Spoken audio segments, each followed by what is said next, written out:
വേടന്റെ വീട് കാണാനായിട്ട് ബൈക്കുമിലും അവിടെ ഇറങ്ങിട്ട് ഇവിടെ പിള്ളേരും മക്കളും അമ്മയൊക്കെ വരാറുണ്ട്. അവരോടൊന്നും നമുക്കൊന്നും പറയാനില്ല വീട് കണ്ടു പോണേന്. പക്ഷെ യൂട്യൂബേഴ്സ് വീഡിയോ എടുത്ത് ഇതാക്കുമ്പം ബുദ്ധിമുട്ടാവണ്ടല്ലേ? ഏത് നേരം വരണേ. ഒരു വട്ടം ആ കുട്ടി ഇപ്പം ഞങ്ങളെ അറിയാണ്ട് വന്നു പോയി. എൻ്റെ മുപ്പാട് 2 പ്രാവശ്യം വന്നപ്പോൾ ഞാൻ തണുന്നു, വേണ്ട വീഡിയോ ഒന്നും എടുക്കണ്ട. അത് കഴിഞ്ഞിട്ട് ആളില്ലാത്തപ്പോൾ അവൻ വന്ന് വീഡിയോ എടുത്ത്.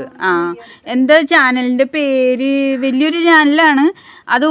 ഈ വീടിൻ്റെ വീഡിയോ ഇട്ടപ്പോൾ തന്നെ ഏകദേശം ഒരു ദിവസം കൊണ്ട് 1,00,000 പേര് കവിഞ്ഞ് കണ്ടായിരുന്നു, വ്യൂസ് വന്നായിരുന്നു. എൻ്റെ മോളും ഇവരൊക്കെ പ്രതികരിച്ചിട്ടുണ്ട് കണ്ടിട്ട്. എന്നുവെച്ചാ ഇവിടെ നടന്നത് ഇവിടെ ഉള്ളതൊന്നല്ല പറഞ്ഞേക്കണത്.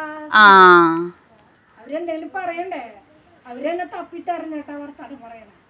പിന്നെ ആരും ഇല്ലാത്തപ്പോ വന്ന് എടുക്കണ മോശാണ്. ആരെങ്കിലോടും പറഞ്ഞാൽ മതി, നാളെ ഞങ്ങള് വരും, ഒന്ന് സമ്മതിച്ചാലെന്ന് ഞങ്ങൾ സമ്മതിക്കണ്ട. ഇപ്പൊ ഞാനായാലും ഇപ്പം വന്നിട്ട് അനുവാദം ചോദിക്കുകയാണല്ലോ ചെയ്തത്. എന്നോടും കൊറേ പ്രാവശ്യം പറഞ്ഞിട്ടുണ്ട് എന്നോട്. മോൻ പറഞ്ഞിട്ടുണ്ട്.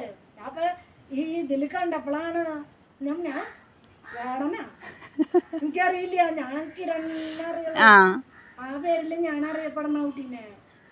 ഞാൻ അപ്പൊ എല്ലാരോടും പറയും വേണ്ട ഇത് എടുക്കണ്ട. ശരി. ഈ പാട്ടൊക്കെ ഏത് വയസ്സില തുടങ്ങിയെന്നറിയോ? അതൊന്നും അറിയില്ല.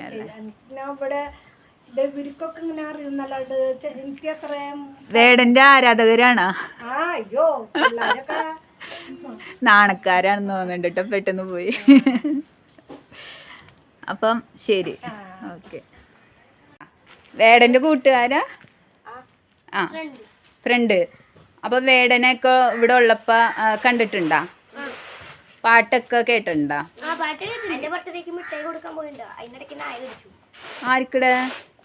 ആർക്കിടെ നായ കടിച്ചു? നിന്നെ കടിച്ചു? ഏത് നായ? വേടന്റെ മറ്റേ കറുത്ത. എന്താ പേര്? മറ്റേ നായ്ക്കുട്ടിയുടെ പേര്? സൂപ്പർ പേരാണുള്ളത്. കണ്ടുണ്ട് ഞങ്ങള്. കൂട്ടായ? വേടന്റെ പാട്ടൊക്കെ ഇഷ്ടാണോ? എല്ലാ പാട്ടും ഇഷ്ടാണോ? 2 വരി പാട്ട് പാടുവോ? പാട്ടുകാരല്ല. എന്നിട്ട് ചേട്ടന്മാരെത്രയല്ല പഠിക്കണത്?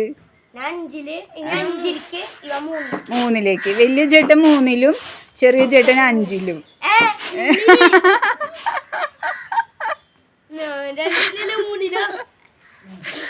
അപ്പൊ ശരി.